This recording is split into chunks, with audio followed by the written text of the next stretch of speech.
experiments, and I usually find those quite fun. So that was a negative. And you had to print off worksheets yourself, which obviously takes longer. And if not, then you had to do the work online, which also takes longer for me because I prefer to write. And also, I think it was harder to stay focused in your own house because obviously you have distractions, like you can just go on your phone and things like that.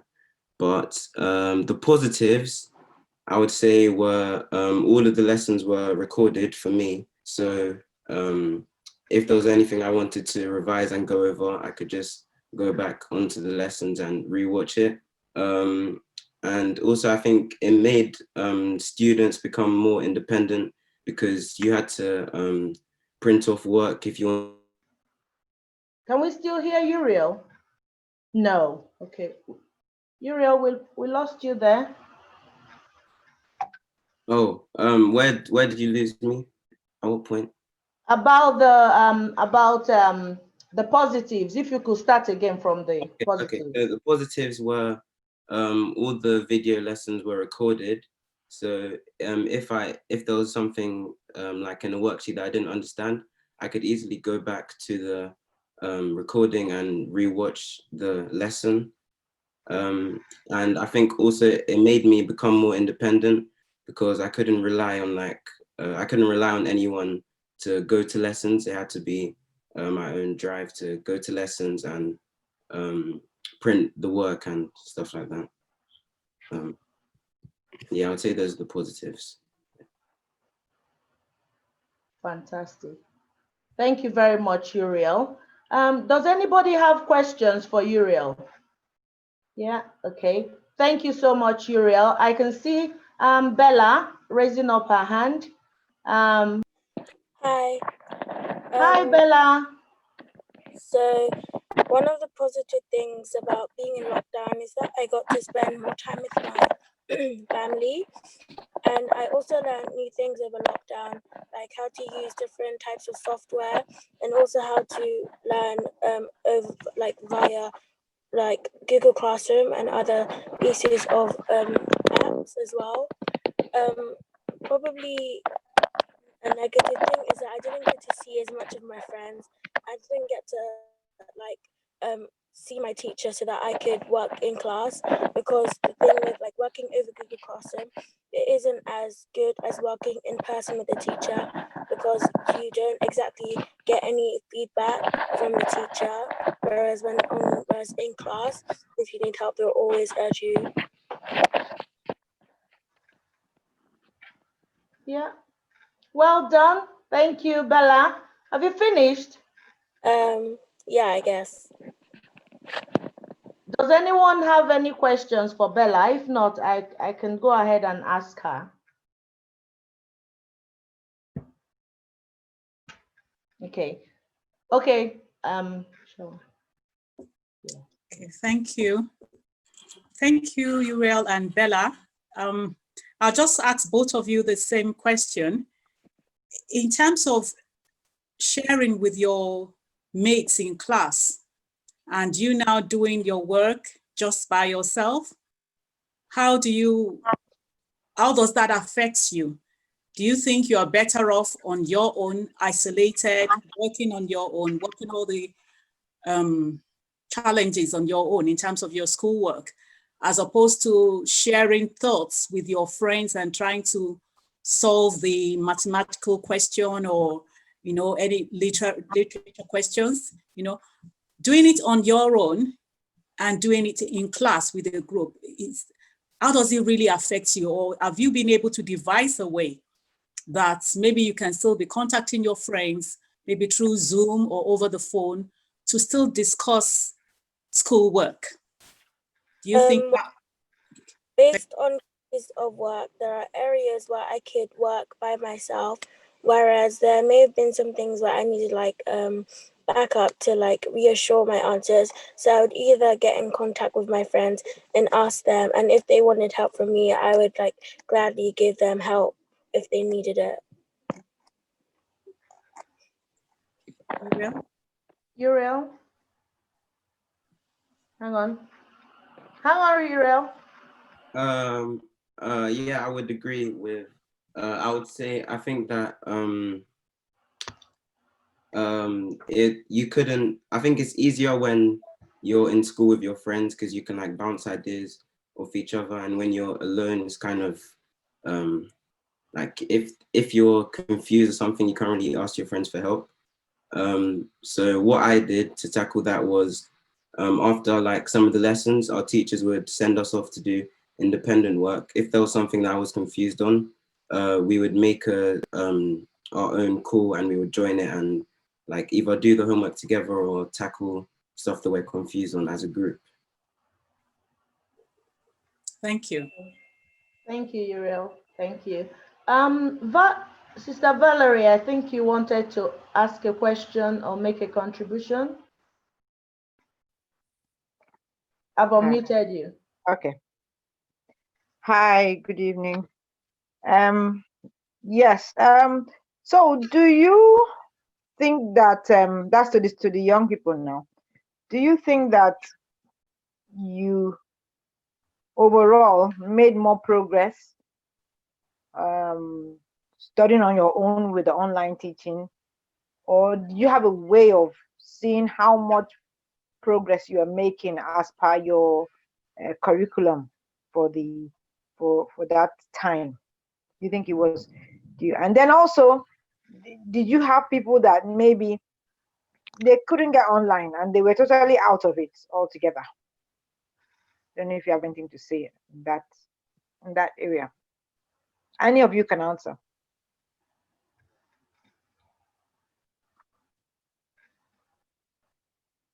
Does anyone want to respond?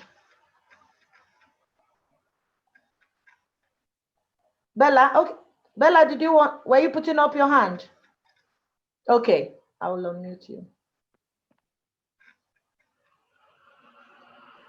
Go on, Bella. So, based on your question about progress, well, both Yes. of my parents are teachers. My mom is a secondary teacher, and my father is my mom is a primary teacher, and my father is a secondary teacher. So, whenever I thought that if I could work harder or if I had trouble with something, I would go to either of them, and they would give me like their view of what I was doing well or what I could improve on. So, in a sense, I kind of had like a teacher in my house trying to give me some back based on my progress and work. Thanks, Bella. Okay. We'll take our next talk from Shalom. Shalom, are you there? Yeah, I'm here. Hello, Shalom. Hi. Yeah, please share your experience with us, your lockdown experience. Thank you. My lockdown experience is like kind of like messy in a sense. Like at the beginning, like I was like motivated because like all my other friends were like doing it. So I was like, hello, Shalom. Okay, we'll come back to Shalom in a moment. Can we hear from somebody else, please? Oh, okay. Auntie Augustina, okay. Okay, over to you. Hello, everyone. Thank you, my lovely sister, Akoli Omalicha, for putting up this discussion, even though I came in late. From the little bit I've gathered here, how do you hope to look into people that cannot afford IT to cope up with their work at home? Because in here where I live in Exeter, which is southwest of Devon, I had a child, a family whereby the 3 kids had to share 1 laptop. So this could be an issue for some kids in their homes. Being some parents might not be bold enough to say it out. They just one person had to finish their homework before the other person was able to get on. Are you hoping to look into this? And if any parent or any child is here today that has this type of issue, what is the way forward? We might say, oh, COVID is going to come to an end now, but some family, they only have 1 laptop in their household. And this is an issue I think needs to be looked into as well. That is my suggestion, really.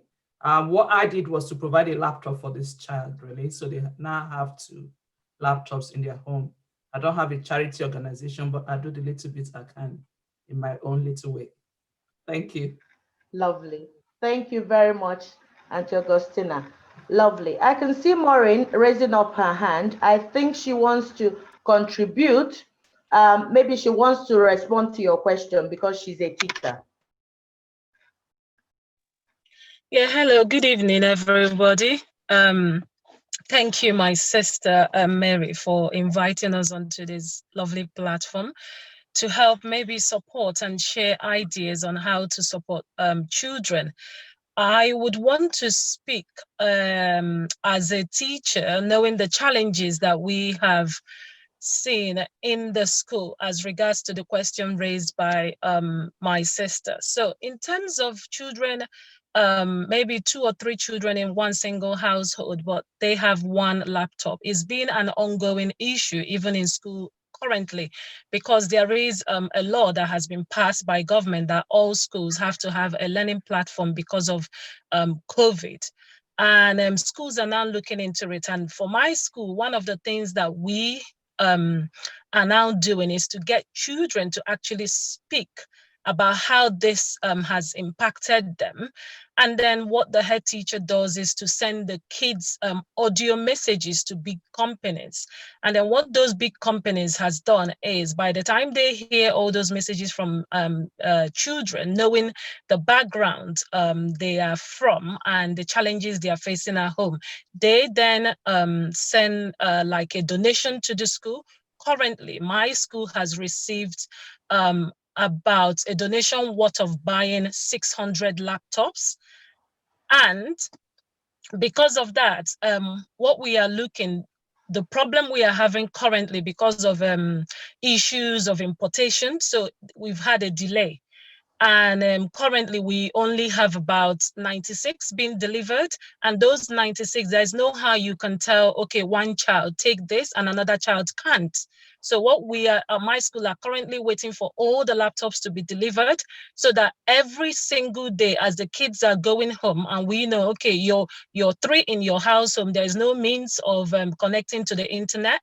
The internet is already connected on the laptops, and they take it home each day, so that if there is homeworks at home, then they will be able to do that. So I think for my sister Mary, what we can maybe help look into is how we can get funding so that we can reach out through these means. And I think is a very big struggle. My daughter just spoke about how COVID has impacted. It is a real impact. When you come into school and see, is visible, is basically visible. Because if you come into school and see a child that is from a supportive family, you can see that their level hasn't really dropped that much compared with a child that maybe the parents doesn't really understand the school curriculum. The parents doesn't really know where to start. They're just struggling with life. You can see the massive gap, and it's something that we can't fix in a term. It's something that we continuously, both the teachers, the educators, and then the family come together to help support the children. So it is something that has actually impacted a lot of people, and is even currently still impacting children in the school. But the way forward is, fingers crossed, touch wood, that we are coming out of COVID, and then we'll start. As I said, currently in school, we have what we call a recovery curriculum. The recovery curriculum is simply, if a child is in year 2, we're trying to bridge the gap, close the gap that they already have before even teaching them year 3 curriculum. And this is something that I believe all schools are doing. So it is unfortunately, this year has actually come to be, but we have to find a way to encourage the young ones, as well as ourselves, because there are also some of the adults who are actually not coping. Okay. Thank you. Thank you. You're breaking up. Thanks, Maureen. Yeah, okay. Thank you, Maureen. We've lost you. We've lost you there. So I can see Mr. Dele raising up his hand. Can I just mute Thank you. Maureen? And oh no, sorry. Sorry, we lost you. And unmute Mr. Dele. Over to you, sir. So I'm online. Can you hear me? Yes, you are. Okay. Thank you for this opportunity to be online with you guys. And I just want to appreciate the young ones as well for being on this platform. My question actually, just a bit of more insight to Uriel. He said three things about that were negative, could not do his experiment. Online work becomes harder and harder to stay focused. I just want to be, if you can be a bit more specific on the online work being harder. I think the two ladies were talking about what the problem might be, but because we have the young ones on platform, they might be more specific. If you can just give more insight into what he meant about online work being more harder. Is it the skills? Is it the skills to work online, or what exactly does it mean? Uriel? Yeah, okay. Let's unmute. Oops. No, Uriel. Is Uriel. Uriel is there. Okay. Uriel, over to you. Yeah, so what I meant by it was harder, for me, it was more because it took longer, because you had to like find the work, and then typing it, as I said, it takes longer for me to type. And if it's a subject where you need to draw diagrams or something, like in physics or any of those ones, then that takes longer. It's just harder to do online. I think that's what I was trying to say when I said it's harder. Longer and drawing. Yeah, and I think I can identify with what you're really saying, especially in sciences. So in sciences, you just tell the students to watch a video. And sometimes the video, you'll agree with me that watching a video of something, sometimes they don't still understand. Like in school, the teacher will do the demonstration and say, okay, you do this after me. As I'm doing mine, the students follow me and do exactly the same thing as I'm doing. Okay. And as they are doing it, they make mistakes and learn from their mistakes. But online, watching the video online sometimes doesn't really make the same, doesn't really have the same impact. It still explains it to them, but not as much as it would have been if they did the hands-on by themselves. So I think that's part of what Uriel was saying. Thank you very much for that. Just want to have an insight into, specifically what that is. Specifically, what is? No, I just want to have more insight into, I just wanted him to be more, say a bit more about what online being harder, what it means, Okay. Is it clear now, sir? Oh, it's clear. It's clear. Again, if you look at what he also said about the positive side, which is the recorded lessons, and he said that it makes me more independent. I would have thought that, but I can understand it now. I would have thought that that can negate that online being harder, because when you are now more independent, it could then mean that maybe you are able to plan yourself. If it's a different kind of issue, if it's a different kind of issue that makes the online to be harder, but being able to plan yourself might not solve the problem of drawing and being online being more longer. But a positive part of it is being more independent can give you more time maybe to look into other ways to solve the problem of drawing issue online. You probably have more time to yourself now than you would have if you were at school. Okay. Thank you, sir. Thank you, Mr. Dele. I think Shalom is back. Can I just unmute Shalom again? to share her experiences. Shalom, you were saying something interesting and we lost you. Please, can you repeat yourself or start again? Thank you. Okay. So basically, at the beginning of lockdown, I kind of found it like easy to work, and then like as time went by, I kind of like lost motivation, and then I like slowly stopped doing my work. And then it's partly because I found it hard because sometimes when I would have a question, like teachers wouldn't really like come back to me as fast as I'd like expect them to in lesson. So it like be a bit more like it'd be a bit more harder, and then it will be really hard for me to get my work done. And on top of that, like they expect you to work. All right. I forgot what I was saying. Sorry. Sorry, you said you couldn't that sometimes when you send a question to the Yeah. teacher and they don't get back to you. Yeah. Like I found that hard, and I don't know. It was like it was a bit. I don't know. Like I found it hard Yeah, to go work. on. Like I found it hard to work alone as well because I'm used to like working with my friends in lesson, and I mean, like they expect you to work like you know how they expect you to work like during periods, like you're supposed to wake up the time you're supposed to go to school, and then like working like the hourly periods that we have. Like I'd tend to like find myself working a bit longer than that, like it will overlap into what like second periods or overlap into break or overlap into any of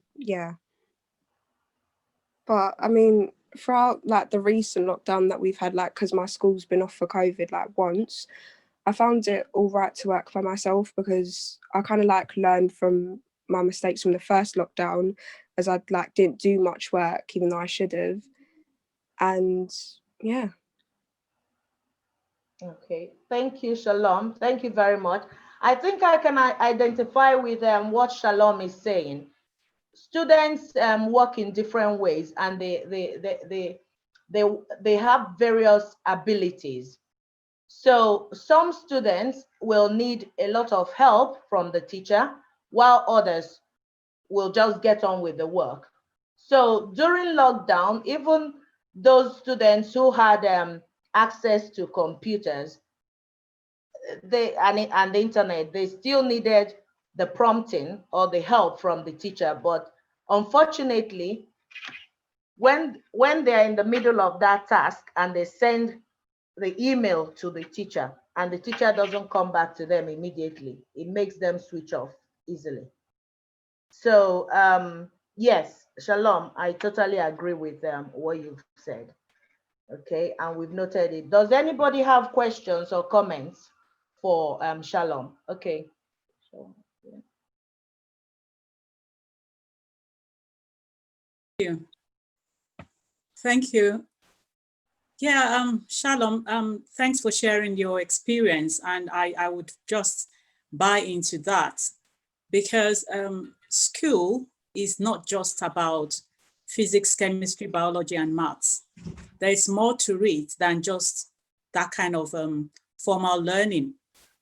You go there, you look forward to school because of your friends, how you share your social life with them. Is a social place, is a social community. So for you now to just be suddenly taken away from that community can have a kind of emotional aspect, negative emotional aspect to it. And it happened so suddenly as well. Then it lasted longer than we thought. They kept extending the lockdown, which is a good thing. Well, if we look at it, but the fact is that how do you quickly set up coping strategies? It's like you've suddenly been hit by something. How do you cope? How do you get yourself back together? So initially when you started, you could cope, but later you started losing your grip, which is really understandable. But it will interest me to know if you can share how you now came back to managing it better, because you said by the second lockdown, you seem to be able to cope, with it. Is that the case? And if that is the case, that you are now coping better, because I am not coping, I tell you, I am not coping. So if you can share how you've now been able to cope during the second lockdown. Yeah, I kind of like had to like discipline myself. Like I'd start from like normalizing what time I'd have to go bed from that time. So I'd normalize what time I had to go bed, and then I'd normalize what time I'd have to wake up, because when my school went on to isolation, it was sudden, but I was still like jacked up from school. Like I was still in that routine of waking up early and then going bed quite early, and then so it was like I was still in that routine. So even on the first day of lockdown or first day of isolation, I found myself like waking up early. And then because we were doing like online classes, like with online classes, like it was kind of better because it's not like if you're in school, like it's not like you can just like go back and then like watch everything that's gone on. It's like all the lessons that I've done during isolation, they're all there on Google Classroom, so I can go back to it, I can go watch it even if I needed to. And it's like I had time to catch up as well, like even like when I'm supposed to finish school, because like with tutor, I have tutor after school, I'd use tutor time to like catch up on everything that I needed to do. And yeah. Thank you. Well done, Shalom. Well done. And who's next? Makuo, did you want to share? Okay, Makuo. I just wanted to talk about, because Shalom mentioned that how she got back into her routines by trying to maintain that original routine, and I feel like I can really attest to that, because now that I'm in university and a lot of our lectures are pre-recorded, so especially at the beginning there was that kind of idea, well, the lectures are pre-recorded, I can watch them anytime, which then meant I was staying up later and waking up later, and that really threw me off and really messed up my sleep pattern. Whereas then after the first couple of weeks, I started waking up at a proper time, doing my lectures early in the morning, which then meant I had more time later in the day to go over stuff and actually properly learn stuff, which was really helpful amount of workload by maintaining the structure of the day, because it's really shifted from normally you'd wake up 7 a.m., have a lecture at 9 a.m., have a lecture at 1 p.m. or whatever, be finished by midday. So just trying to maintain that structure really helped me. Hello? Okay. Sorry, we lost you there. You said that helped you, that routine helped you to come back. Yeah. Yeah, that was where we got to. Were you still talking? No, I was pretty much finished. Okay. Makuo is in the university. She's a medical student at the University of Birmingham? Yeah. Okay. Yeah. So does anybody have any question for Makuo? Or comments? Yeah, okay. Yeah, you're muted. Okay. Makuo, thanks for sharing your experience. As a university student, one will think, well, yeah, that is expected. But I tell you, it's not expected. Because I know a university student that she sleeps most of the time.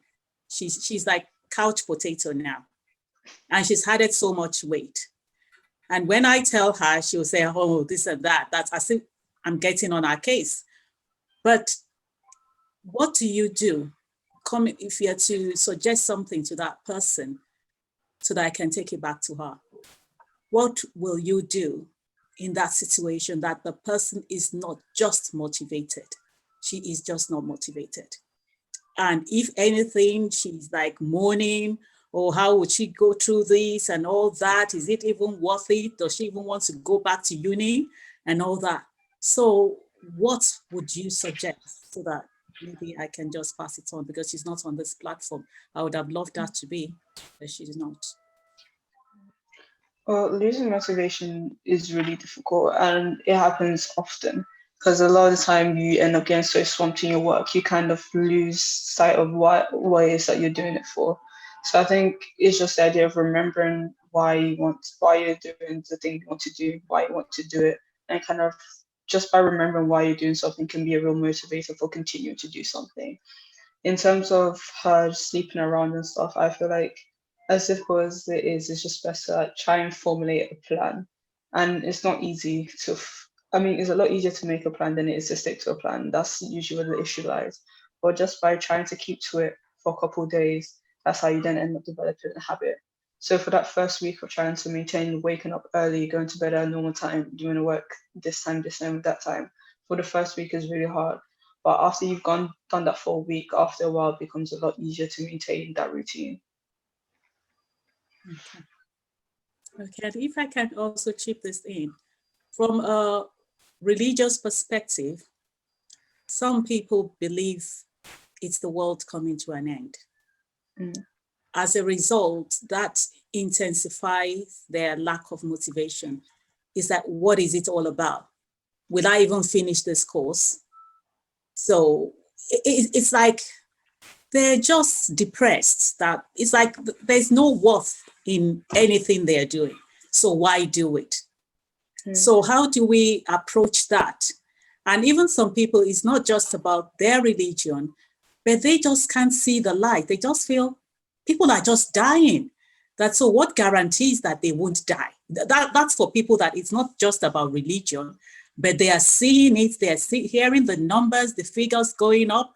There was even a time a graduate also did this computer thing, that a program that would tell you how many people died in different parts of the country, of the world, every day. So we were all circulating that at that time. People were, initially it was, oh, it's this.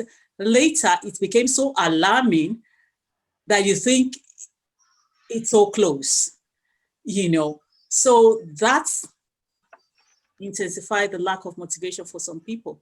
So how do we address that from a social science or social care point of view? Because I think it's going beyond just what you see now. It's now becoming a mental health issue. Though from where I come from in Africa, we don't want to hear about mental health because we believe it's people that are really in the hospitals being treated that have mental health issues. But this depression is so much, the fear and lack of hope, fear of tomorrow and lack of hope is gripping some people around me. So how do we address that? Okay. Marco, do you want to speak? I think Edmund is raising his hand. Okay, Edmund. Okay. Go on, Edmund. Yeah, Hi, Edmund. hi everyone. Hi everyone. Can you hear me? Yeah, faint. You're faint.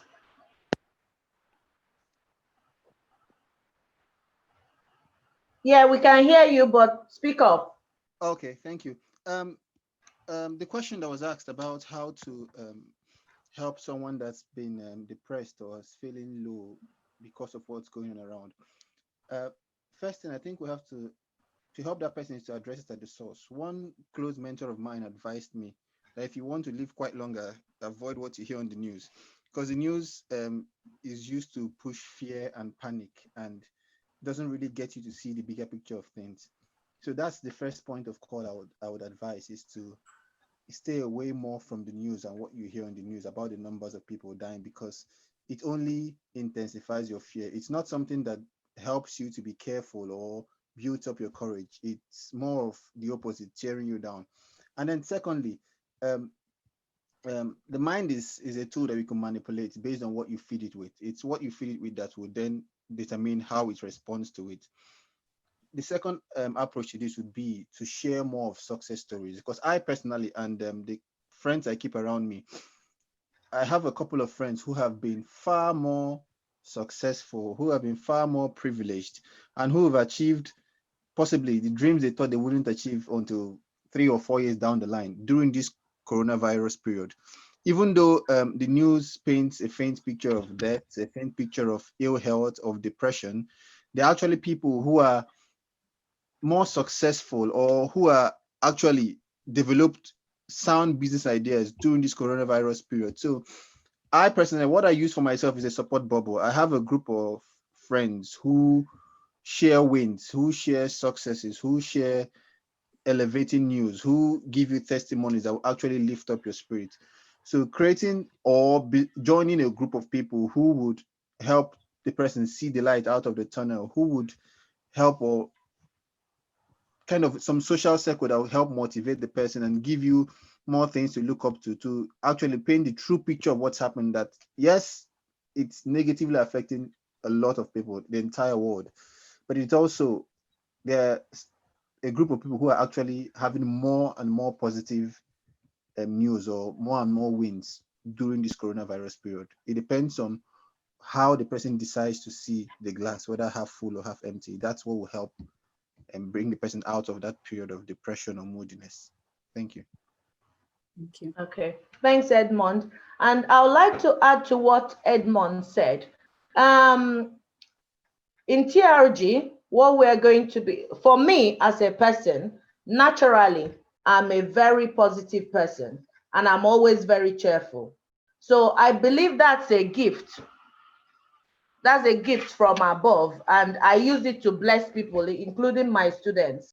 I will teach, I'll be strict, but I still listen to them. I chat with them about all sorts of things, talk about those things, and we laugh. They tell me about things that happen at home, and we laugh. So, and even my friends, if you call me and you're telling me about sad things, right? Yes, I will show empathy, but I'm not going to leave you depressed at the end of that call. I'm going to cheer you up. So what I'm saying in essence is, as an individual, and what we're trying to do from this meeting is gathering information, and we also provide mentorship and all of that, coaching. As young people, you need to guard your mind. You need to guard your mind jealousy. You need to be, you think of positive things, like Edmund was saying, think of positive things. I hear people saying, oh, I want to commit suicide, I want to do, and when you look at the matter, really, there's nothing, to be fair, it's no point. Life is too precious. There's no point committing suicide. Okay, so speak to somebody about it, and identifying the right person to speak to is another issue, because sometimes you speak to somebody and then the person compounds your problems. You go ahead and the person will just make you cry even more. Okay, so personally, I will work with the young people. I'm not a counselor, but I'm just saying my own way of handling these issues, or the children I tutor privately. Okay, I will speak to you and cheer you up, and also I make you understand that what you're going through, I also went through when I was a teenager. So those things are not they are not new, and I'll tell you how to cope with those things. So well done, young people, for all what you're saying. What you're saying is not new, and we're happy you're sharing those experiences with us, and hopefully we will come up with strategies to support you in all your challenges. I think Zoe wants to speak. Okay, yes, Auntie. Need to speak up. COVID has impacted me positively because I study more. Before COVID, I didn't really used to study, and I get distracted easily in school as well. Okay, so being at home has made you to concentrate more. Is that what you're saying? Yes, Auntie. Okay, now that you're back in school and you're sitting with your friends, have you gone back to the old routine of getting distracted? No, I'm more focused.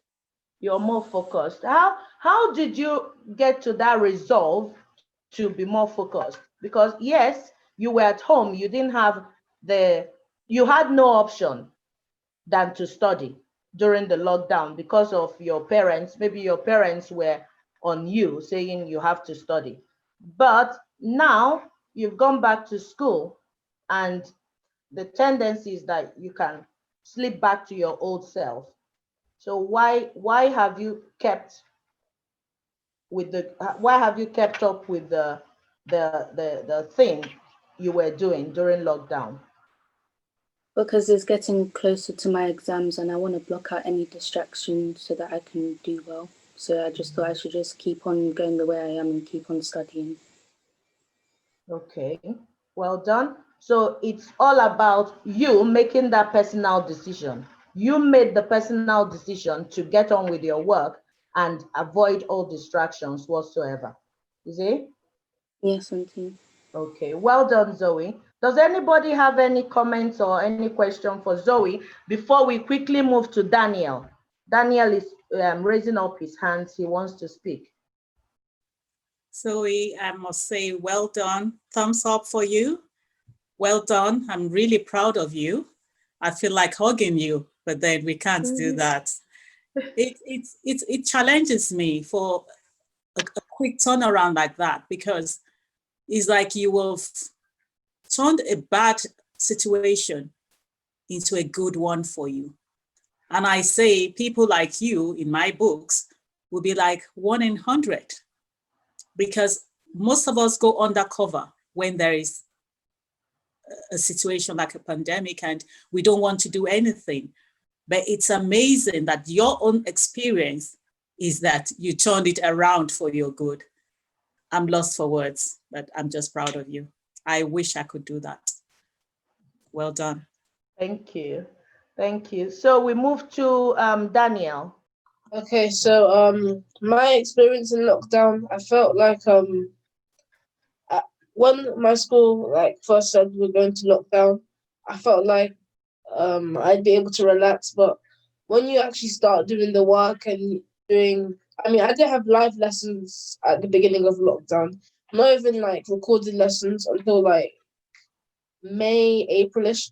So I realized I had to concentrate, and because some of the teachers gave us booklets, so I'd stay with I'd go on a call with some friends on WhatsApp or something.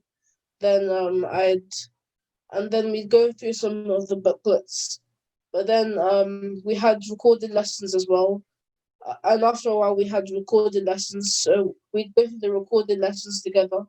But I feel like during the lockdown, I know some people that have like really improved from it. Say for example, someone in my class, he used to get in trouble, but after the lockdown, after he came back, he like improved. He was more concentrated in a way and didn't get distracted. So I feel like, and also for me, during the lockdown, for the first part of lockdown, I got a bit distracted because there are lots of distractions once you come home. For example, once you come home after school, all you want to do is just like relax and maybe just like, you just don't really want to do much. But then when you're at home and you have to do work and there's so much around you that could distract you, it's a lot harder to stay focused on. It's just a lot harder it's a lot harder to stay focused on those things, on your work. So, but after a while, I was able to concentrate, and there was a second lockdown for my year, and I feel like I could handle that one a lot better. I feel like the live lessons really help when you're actually interacting with the teacher, because when you're not interacting with the teacher, it's kind of it's hard, especially when it's like slow for them to get back to you. I feel like live lessons really helped and improved, because during the first lockdown, I felt like my I do like for language I do French. I feel like my French really dropped off because I wasn't like interacting with the teacher. But during the live lessons, we could actually interact with the teacher for the second time round, and I feel like not only did my French stay the same, it also improved. Yeah, and I'm done. Okay, thank you so much, Daniel. Thank you. That was brilliant. So, in essence, Daniel, initially, from what you said, at the beginning of lockdown, it was a bit difficult for you to cope. But after a while, you kind of got yourself into a routine. You saw that this was going to be a long-lasting thing, and you got yourself into a routine, which made life easier for you. Is that? Yeah, that's kind of what. Yeah, that's what happened. And during the second lockdown, you didn't have to face the challenges of the challenges that you, no, second lockdown, for the second lockdown, you were still going to school, weren't you? No, I mean, like, my year had a separate lockdown because someone caught COVID Okay. in my class. So for me, I feel like the live lessons like really helped, especially because you can actually interact with the teachers instead of it just being recorded. And then if you want to ask a question, it could even take hours for them to come back to you. So like, that's why I feel like live lessons really help. Okay. No, we all agree that live lessons, when you're interacting with the teacher, actually helps. Yeah, there's no doubt about that. So well done, Daniel. Guys, please, can you put your comments in the chat, please?